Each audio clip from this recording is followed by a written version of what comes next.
forever and ever. But, we've already introduced the judges again. Thank you guys for coming as well. Just to quickly touch on the judging criteria, everybody should know this by now. Customer validation, did you guys actually get out there and validate your assumptions, your business model, your execution, and yeah, what do you guys like as a team? So your team dynamic will actually also be taken into consideration. So the structure of pitches tonight will be 4 minutes. You'll get 4 minutes to pitch, 4 minutes for the judges' Q&A. When the first people come up, which is Jobber.io, the next team on deck should be getting their presentation ready and hooked up to the projector while the Q&A is happening. Okay, so I'll announce what team is on deck, so just know that when the team presenting goes into Q&A, please come up and get your presentation ready on the projector. So I think that's it. I think we're all ready. This is kind of the moment that we've all been waiting for, so let's do it. Jobber.io. Everybody give them a round of applause.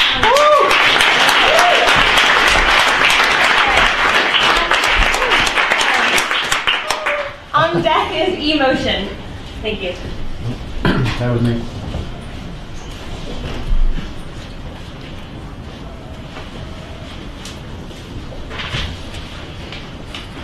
Okay, just for future reference, we're going to have a timer here in the corner, okay?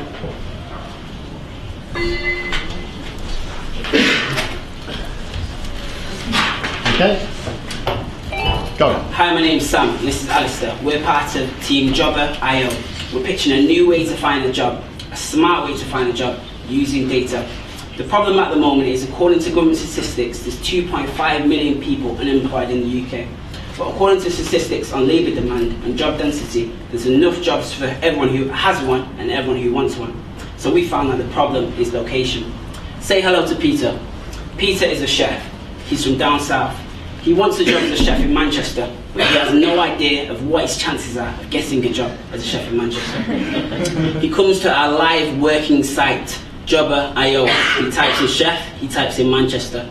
It pulls in data from data.gov.uk on vacancies all across the country from the job centres, and takes in local data population to show him what are his chances of getting that job in Manchester as a chef.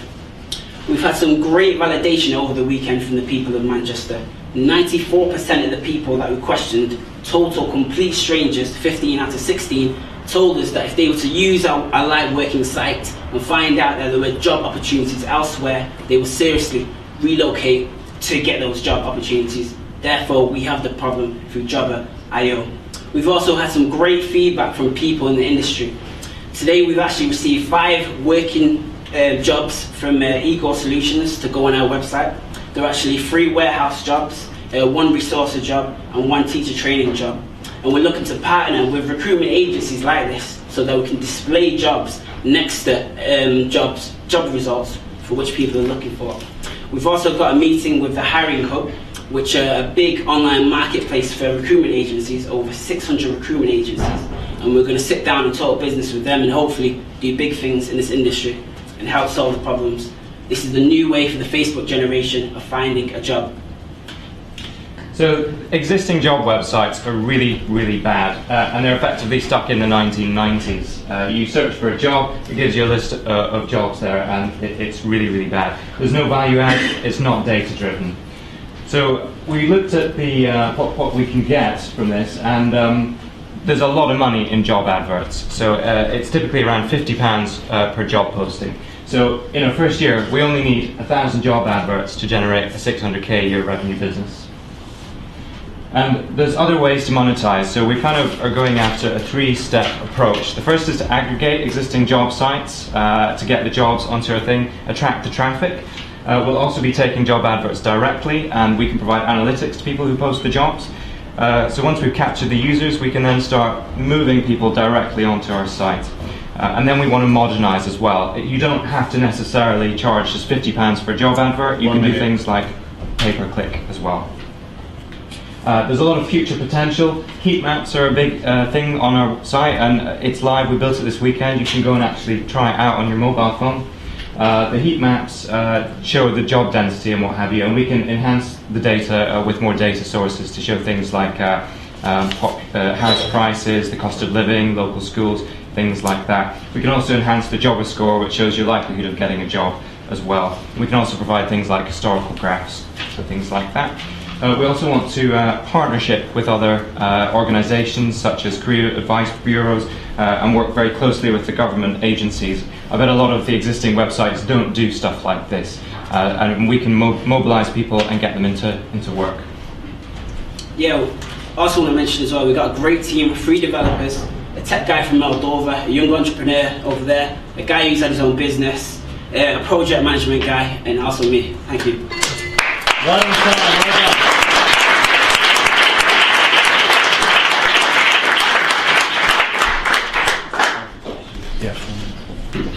Okay, 4 minutes for questions.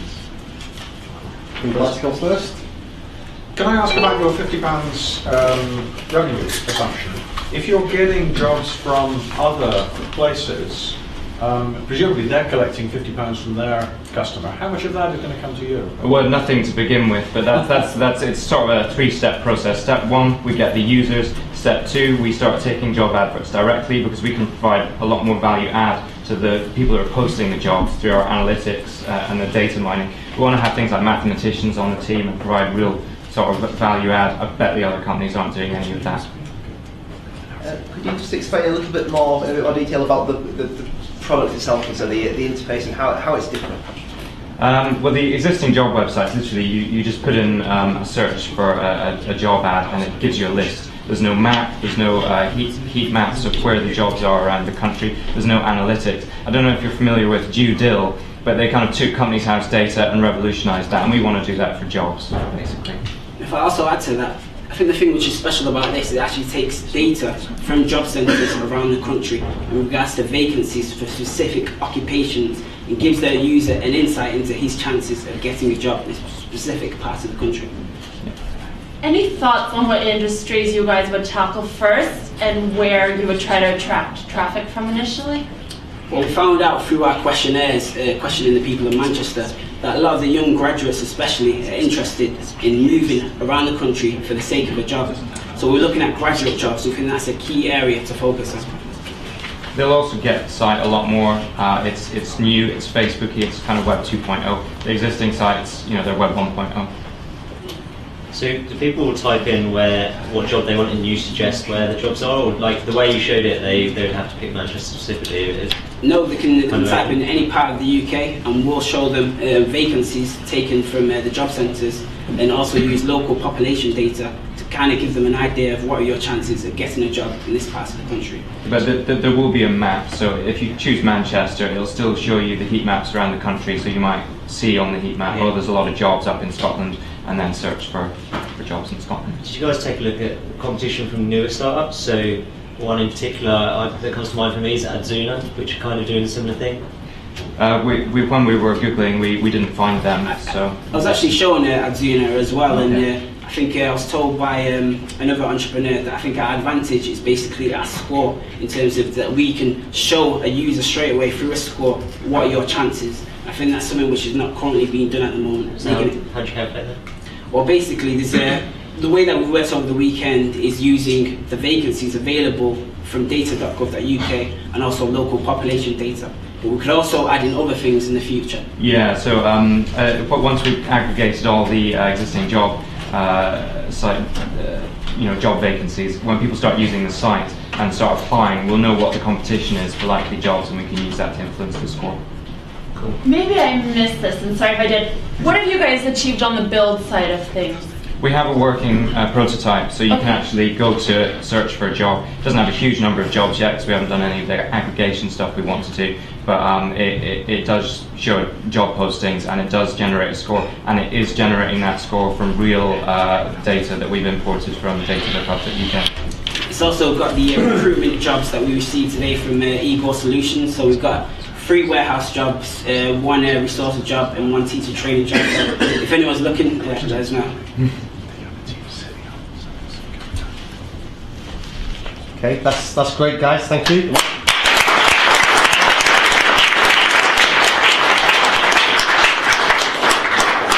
next up, let's welcome Emotion, and on deck is Licencia Innovations.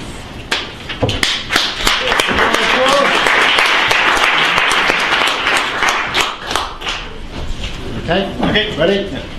Hi, we're Team Emotion, and today we're going to show you the future of public transport journey planning. Let's meet Bob and Veronica. They want to go see a gig in Manchester, so they go to their favourite ticket website and go and buy their tickets. They also need to get to Manchester, so they go to thetrainline.com, but they might do this a few weeks later. They missed out on the best tickets, there's only the walk-on fare left. They wish they'd booked earlier. It doesn't have to be like this. Let's go back to Ticketmaster. What happens if, when buying your ticket, you see this screen? It shows you the best tickets available right now, including the advanced tickets, coach and train, and it uses context to provide this. Ticketmaster knows where you're going to, so it knows your events details and knows where you're coming from because it has a delivery address. Ticketmaster are happy, they can keep the 5% commission that's available for rail tickets in the UK. Bob and Veronica are happy, they've saved money, we're happy to have Ticketmaster licenses from us. This puts travel in context. But do users want this? So this weekend what we've done is we've built a mock-up ticket purchasing site, and we've observed users sitting in front of this site and gone through the ticket process and offered them the opportunity at the end to purchase the transport tickets at the same time. We were told early on, don't validate the sentiment, validate the action. That's what we've done. We had an online survey as well to back it up, and our results showed that 50% of people would actually add this transport to their basket. So how do we make money out of this? We've looked at the UK festival market. So last year, this is UK, last year 1.8 million people attended festivals here in the UK. 39% of those people use public transport to get there. So clearly a lot of people travel into events. Based on our 50% conversion rate and a 5% commission on the rail tickets we can sell, add that number up, this is an addressable market of £930,000 per year. But this is just one example. I mean, what we're talking here is journey planning in general. So let's take a look at the wider journey planning market. Between 2004 and 2007, the government spent £55 million on their Transport Direct portal. A couple of other interesting numbers: nearly 2,500 regional transport operators and 141 local transport authorities. One of which, Oxfordshire County Council, paid £72,000 last year on their travel planning portal. So this is all great. What are we intending to build in order to make use of this market? Cool, Chris. So we want to add context as a factor into journey planning. At the moment, journey planning is just A to B with a date and time. So we can take the newly released open data, we take context, we put this into our journey planning engine. We can build this to take advantage of new data developments in graph search and these kind of things that companies like Google have been innovating with now but haven't applied to journey planning yet. And this results in a personalised travel plan. With the changing public sector IT, where the public sector IT procurement is now required to use open standards, we can be agile and lean and then innovate where the big players currently are not. But how do we get there? Okay, so we've looked at some sort of simple numbers, and we think with a team of 4 people, 2 developers, a sales and marketing resource, roughly at a cost of perhaps £250,000 per year, give us 6 months, we can have a fully working version of this ready for the market. If we were to take 2 of those 141 local authorities, based on the retail price of £50,000, which is what they're paying today, that would be revenue in the first year of £100,000. We'd look to grow that in the second year with an additional 5. Total revenue £350,000 for the second year, and also expanding with the event ticketing, expanding the market with the event ticketing that we described earlier. So this is us, Team eMotion, putting journey planning into context to deliver the next generation of travel planning. Thanks very much.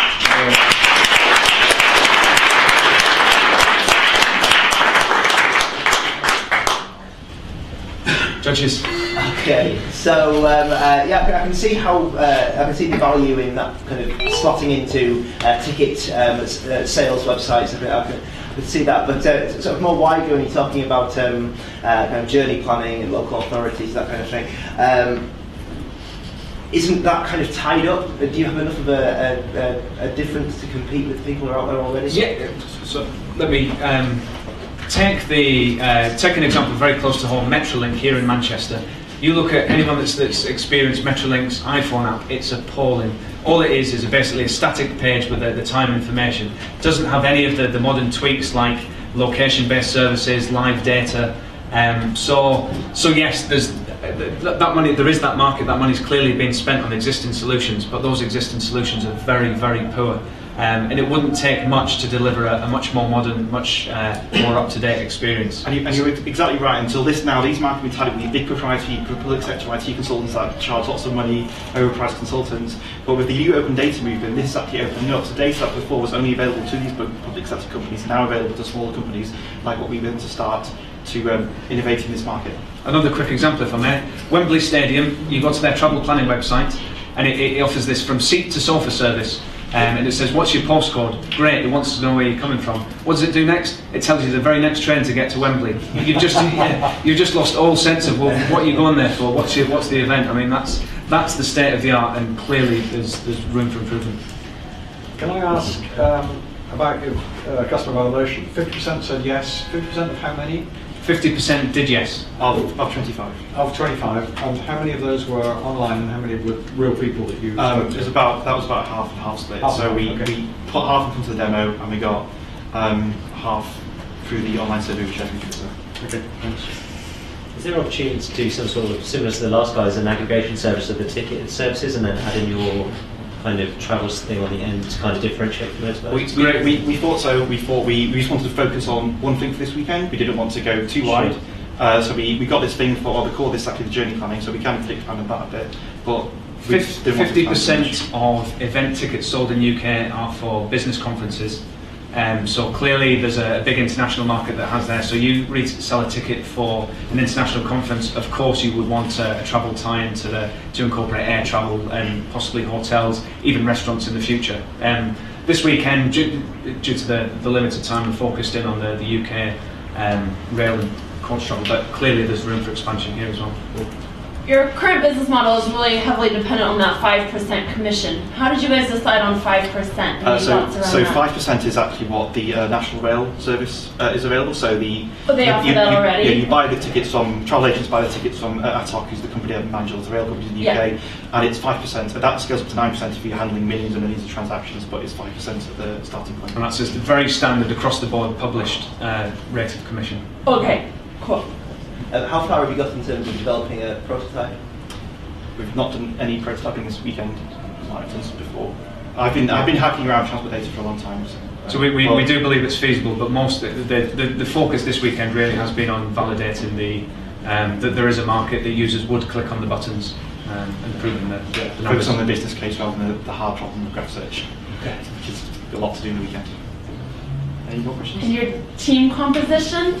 There were 4 of us. Myself, Josh and Ian. So Josh was looking at the marketing, Ian was doing a lot of the research into it. Chris put together the web prototype, and I was involved in the survey and the analysis. So we're about 50-50 dev and tech. We did feel the pain of not having a designer on board, but hopefully, if we went live, we'd be able to actually get a designer.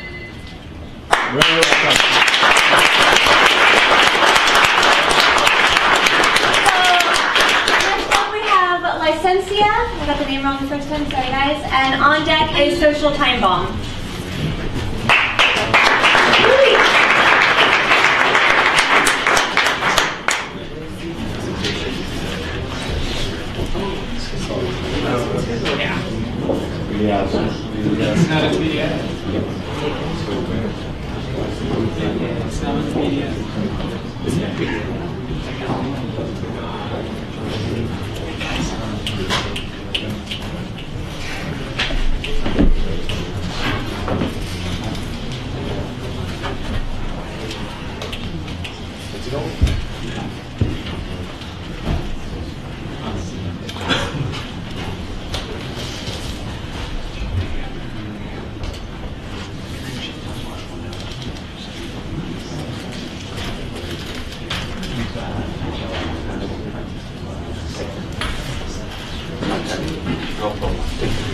I think sleep deprivation is causing a slight technical hitch. 2 seconds. So here's one, or you take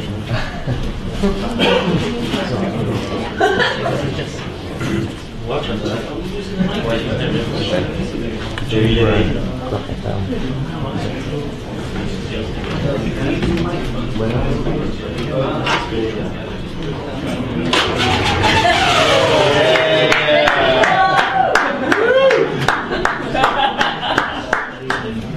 That's how we roll in Manchester.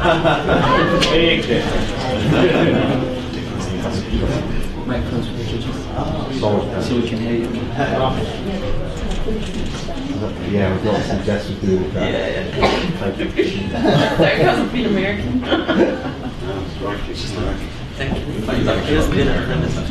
Where? I'm just going to run down and get our... Representing Americans over there. Yeah. Okay, we good? Is the mic working? Oh no, I'll stay.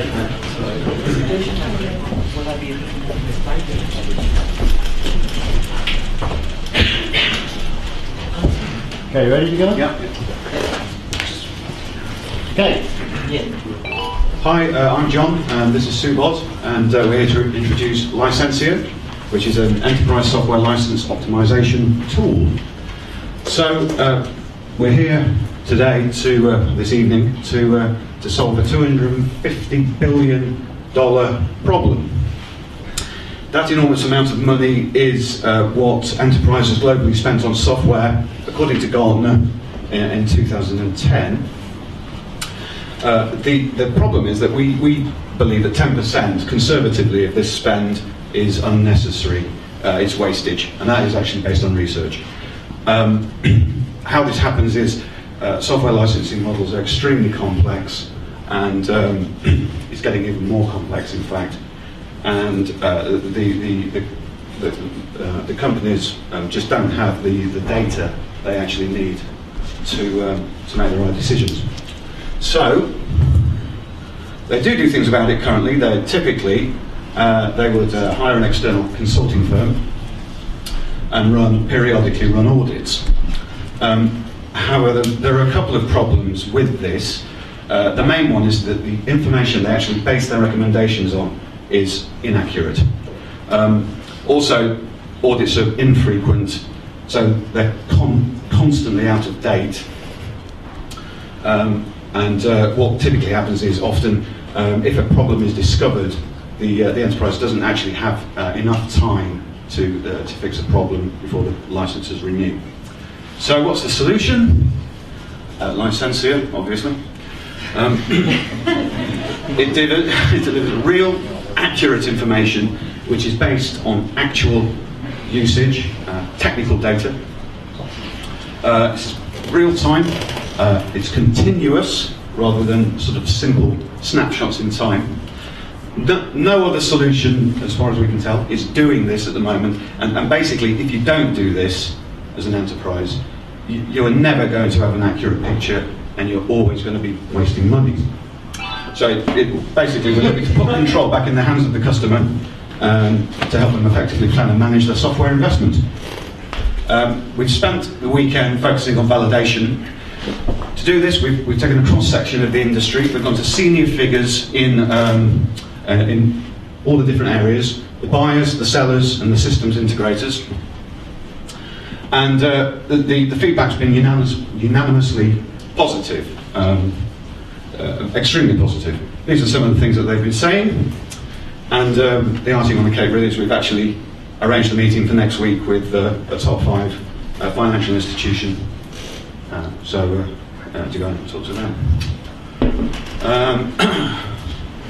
So the business model is pretty simple. It's a kind of no win, no fee model. We're going to sort of test 2 options. The normal model in the industry is a fixed price charging, but we were looking possibly at a more innovative commission-based charging based on actual savings. And it's a simple sort of approach. It's an enterprise sell, so it's direct. We're going to approach them directly, basically. Stuck some numbers in. This is a kind of figure that the consultants is charged to carry out these audits.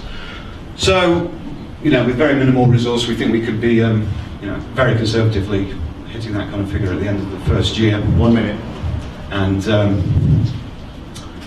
we expect gross margin to be around 50% and rising over time. So, there's just 3 things we want to say in conclusion about this. It's a big market with huge revenue earning potential. It's a unique product that really solves a problem, and we're the right team to do it. Thank you very much.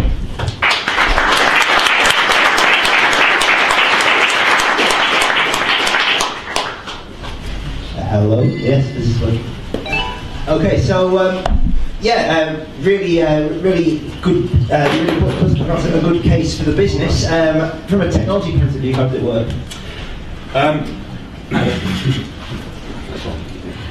We needed people from Oracle background, and that's the reason we thought of having a business case, and we validated so that once we have a very strong business reason to actually go ahead with it, and there is a market for it, we can actually start executing it. What would your sweet spot be in terms of customers that you'd be going after? Like what size, what industry? We actually aim at enterprise class customers, preferably anybody who is having big purchases in Oracle space, because that's the skill set we have at the moment.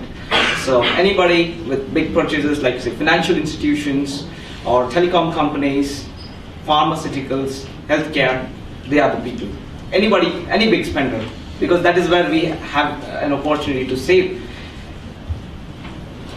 Can I ask, I imagine I run a data center. I think I have about 1,200 different applications running in that data center, and only some of them are Oracle's. Some of them are based on some weird wonderful software that I bought 5 years ago. How can you help me? Probably we won't be able to. Our focus is at the moment on Oracle technology. So if at all there is Oracle, you are a big spender, then yes.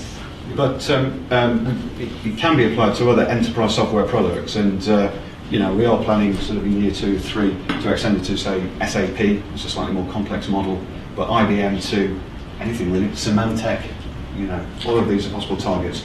So based on the success of the first year earnings, probably we'll take a decision on picking up other products as well. Cool. I don't know this industry very well, so I might be asking a dumb question, but how do the companies at the moment charge for the licensing? The companies that own the licenses, and then how are they going to feel about the companies coming back and saying that they're being overcharged right now? Probably not, because one of the people with whom we spoke was from a sales background, and no vendor would say that we are actually going to overcharge the customer by selling lots of licenses, but rather it would help them by saying that, okay, this is what your utilization is, this is how you are going to use your investment on our software, and probably in spite of it, if we see a demand, please buy more licenses. So it is actually going to help the sellers, and at the same time it is also going to reduce the fear among the buyers.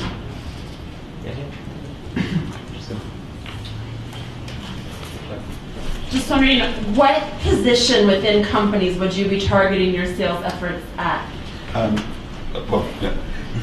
IT directors, IT managers, those are the people basically.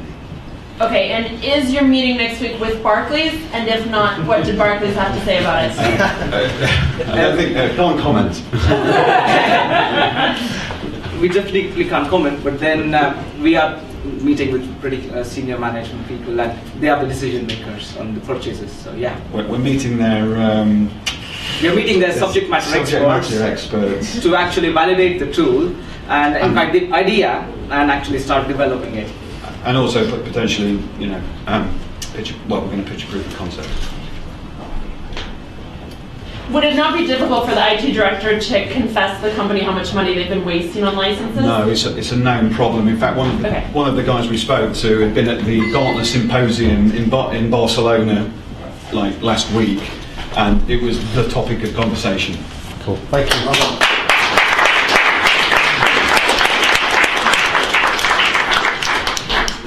We have a little bit of a jam here. So next up is Social Time Bomb, and on deck is Sandbox.com.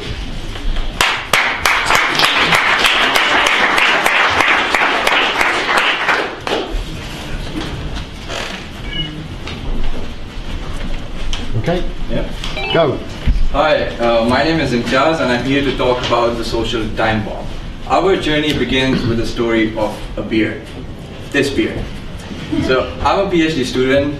A while ago, I started writing my PhD thesis, and I promised myself I will not shave until I get that written. Just as a way to motivate myself, and because I could really use it. And I see a lot of people around me that could use a little more motivation, because a lot of people, they set goals for themselves but they fail to achieve it. Just about 6 weeks from now, it's going to be New Year's Day, and there are going to be billions of resolutions made. Unfortunately, most of them are going to be broken in a few days. And that's where we come in. So our idea is basically the social time bomb. It's a simple Facebook app that motivates you to achieve your goals by setting the stakes really high. So you set your goal, and there are two options. Either you achieve it, or if you fail, it lets a friend upload any embarrassing status or picture on your profile, just to teach you a lesson. Now Tom over here is going to walk you guys through the prototype.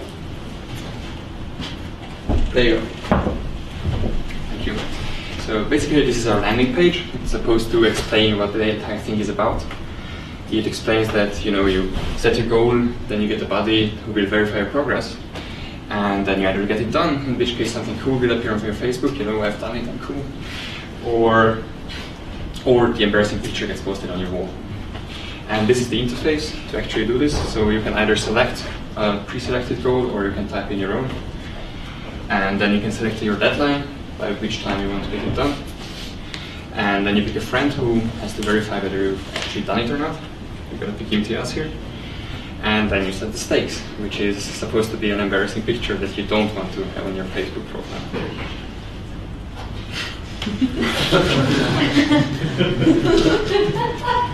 So to avoid getting this, then you click on challenge accepted, and the tool will track your progress. And shortly before the deadline, your friend will receive a notification. If he says, you know, you failed your goal, this thing gets put on your Facebook wall.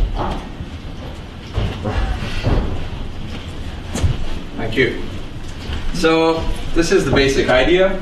We've gone out, we've validated the idea, we carried out a survey, and basically 75%, we told our respondents what the idea was, and 75% of them said yes, and most of these were students, so that validated our initial target market as well. We got feedback on the design, and we had face-to-face interviews on the user experience, which we incorporated with the final product. So I know what you're thinking, great product, it's really cool, but how does it make money? We have 3 possible revenue streams. First of all, AdWords on the app. Second of all, targeted affiliate links. So for example, if you want to lose weight, then we'll post links that could tell you about supplements or tell you about weight loss programs and so on. Thirdly, monetization through gifts. So Facebook has recently introduced a gift feature in the US, and it's about to roll it out in the UK. We want to position ourselves to really take advantage of that. And these are our forecast for revenue, and by the third year, hopefully we'll be making $750,000. Moving forward, so our initial target market is going to be students, just because they procrastinate a lot, they're fun, and they love Facebook. And for that, we're going to launch a movement called Freight for Good. And so why us? Because first of all, we're a cool project, we're fun and useful. We have a smart team, 2 PhDs, and a team of 3, and help us change the world one freight at a time. Thank you very much.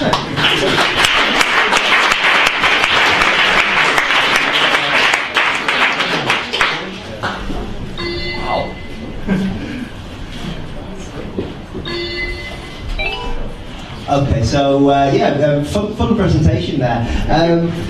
Although you're projecting like 3 years ahead as to kind of revenue, although it strikes me that this would be the kind of thing that might be a bit of a short-term fad, that would be fun for 6 months, or those kind of fun 6-month kind of things that people will get bored of. How would you counter that? So basically, we have looked at Stick.com, which has a very similar business model. They basically donate to a charity you hate if you fail to achieve your goal, which is a similar business model. And they get a growth of 60% per year, and they're steadily growing since 5 years. Also, we have strategies because, like, for example, every year, for example, New Year's Day, you know, lots of people, they want to make resolutions, and then, for example, for students, which we're targeting, when they have exams and quizzes and presentations coming up, you know, we can take advantage of that, and so on. And then, for example, in October, you have the stop smoking kind of thing going on. So, you know, there's still effects throughout the year that we can use to our advantage. I just want to check one thing first. So do you post as me if I don't get it done, or do you just post to my wall? You post as you, so it'll be on your, for example, it'll change your profile picture.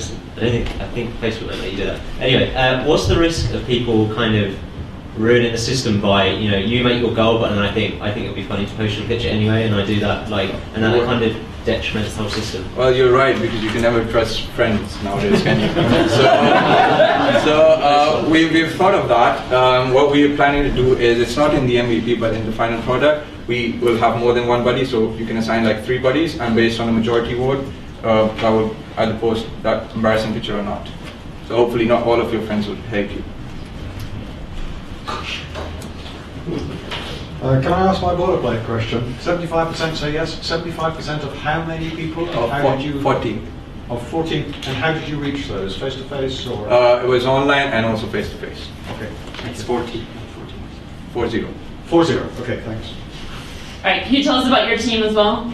Okay, so we've got one very good coder and designer, and we've got another very good coder. I'm the business guy, so it's a team of 3, small, but we're very smart and capable, and look at what we've done in just a weekend. Cool. And where did the idea come from? What was the inspiration? The beer. Is there something you're trying to achieve? Yeah, I'm trying to write my thesis. That's just where it came from, the inspiration came from. And I'm sure a lot of other people can also use something like this.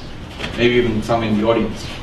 It strikes me you could go a lot more embarrassing than an embarrassing picture using lots of different APIs. Just as an idea there. Just sprung into my head. And have you thought about other kind of features or anything? Or we have. We were thinking, for example, to give one, we could like send an embarrassing message to your crush or to your boss, something like that, just to embarrass you.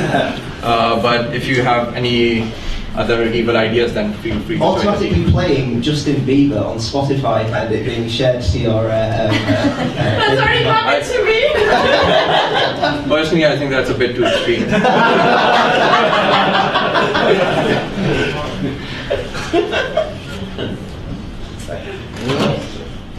Okay.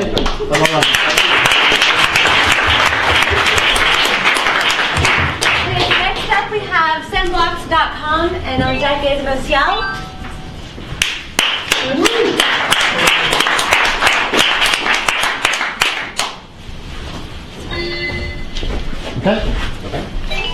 Hi everyone, I'd like to introduce you to Sandbox, which is myself and my co-founder James. Our mission is pretty simple, we want to make email better. We started out with a fairly simple premise. Email is just terrible. Clients are unpleasant to use, subject lines become increasingly less relevant over time, mailboxes fill up with junk. In general, the whole email experience is just awful. But what if it wasn't like that? What if instead of that it was a conversation between people and it was just happening across email? Okay, so we set out with a set of core assumptions. What we didn't do is go to people and present them with something and say, would you buy this? Because they would have said yes. What we did was ask them about what they did buy, how much they bought it for, what qualities they bought it for. So that allowed us to establish a very quick price. It allowed us to get a set of core qualities that we'll be looking for. Okay, so the solution is Sandbox, which is a completely new take on mail. It makes mail personally relevant, it's light, it's clean, it's simple, and it makes it about a conversation between people. Just as an example, here's my Gmail client. Can you see the content there? Can you see the conversation? It's down there, look how much of the screen it actually occupies. Okay, I don't need the adverts because I know my car's terrible. Let's get rid of that. I'm in a mail, I don't need to see all the account options, let's get rid of those. Junk across the top, get it gone. I know who the mails come from, I don't need to see their email address, let's get rid of that. What are we left with? Just a conversation. Okay, so let's see what that looks like on Sandbox. There it is, it's just a conversation between people. Cool, right? No, that's not cool. This is the cool bit. We use natural language processing to pull out the key phrases and elements of that mail. So as soon as you access your inbox, you get a very clear top-level view of what's in that mail. Since we saved all that screen real estate, here's how pretty it looks on a mobile.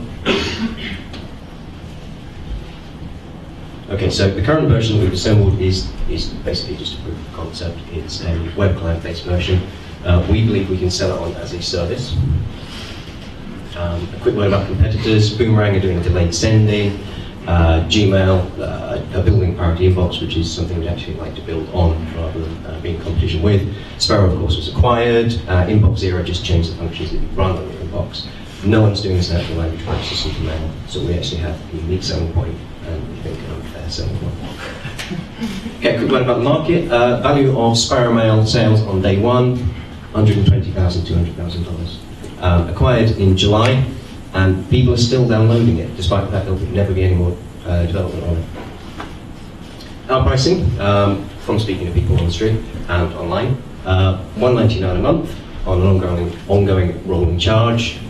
We offer people a free month for getting them to sign up like buddies. We also do a similar sort of thing with a community support model.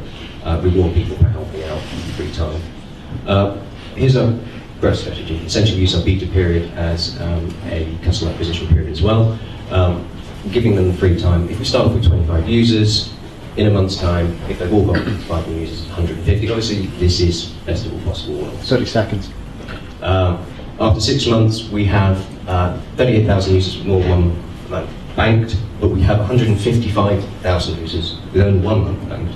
The next month, theoretically, we could be making over £300,000. Future development, expansion of the team. I know a guy with a degree in artificial intelligence who is more than happy to help us, and we'd actually like to tie this to a real NTA. Thank you.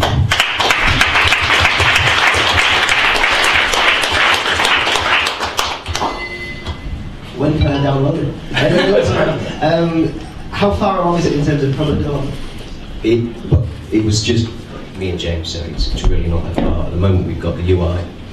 We've not tied it to anything. There's no mail processing. The natural language stuff is incredibly complex. We looked at a couple of free versions like OpenCalais, DBpedia, others, but they didn't really pull out the concepts that we were after. So it's something potentially we're going to have to develop ourselves. So it wasn't really in your MVP or anything that you might not have had time to look this weekend, but kind of what's like the next 2 years look like in terms of features? What else do you think this can turn into?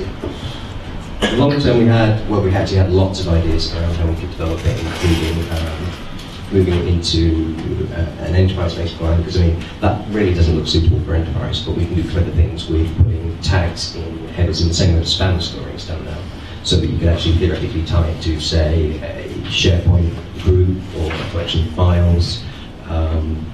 We can look at bringing this sort of uncluttered, simple, just what you need approach to other productivity tools. I mean, pie in the sky, we love to get it on mobile devices as possibly a default. For how long do you think you can charge £2 a month? I mean, my suspicion is that if this takes off at anything like the rate you expect, someone will launch a free version. So how will you compete with free?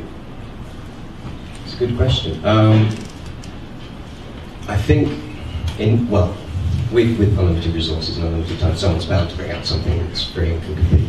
I think, aside from the sort of the first mover into the natural language processing thing, our key advantage is going to be that community base. We really want to integrate people into the community support model. So we want to bring people in, make them evangelists, so they're not just doing the support for the product, they're not just helping people through their problems, but they're actually out there saying, this is really great, these people listen to me, they've given me free stuff, and actually encouraging other people. Really, if we're giving away free time to people, we're not losing anything, because that free time represents reduced overheads in support, it represents a new couple of customers which theoretically would be paying instead. Yeah. Well, going back to validation, can you talk a bit more about what types of feedback you got from people, positive or negative, and where you solicited feedback from? Okay, we did both online and in-person feedback and a survey, like you survey up. I also made a fool of myself wandering around Manchester City Centre handing out lobbies to people for answering my questionnaire. Like I said, we didn't ask people whether this was something they'd buy. We asked them what sort of things they bought and what price they paid for them. The qualities that we got overwhelmingly, I mean, the single factor that most people said to us they wanted was personal importance. That was the one, it was like 100%, and it was 100% of roughly 35 people who asked. Said the single overriding criteria that they wanted was the personal importance of the man. Aside from that, it was simple stuff. It was clean, it was clearly labelled. And very quickly, one more question which is completely gone out of my head. Yeah, the minimalism is kind of on trend, as God might say. But how much will it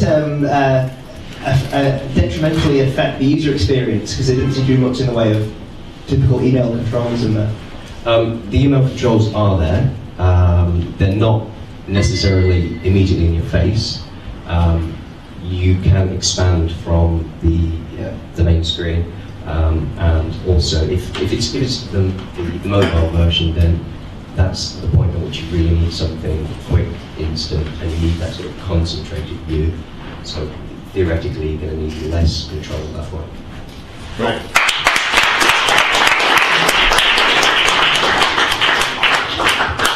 Thank you. So next up is emotional, and on deck is Life Plus. And just 1 second. I'm just thinking of people watching this on the live stream, and we're getting more and more tired because everybody here has had like 4 or 5 hours sleep. So big round of applause. Come on.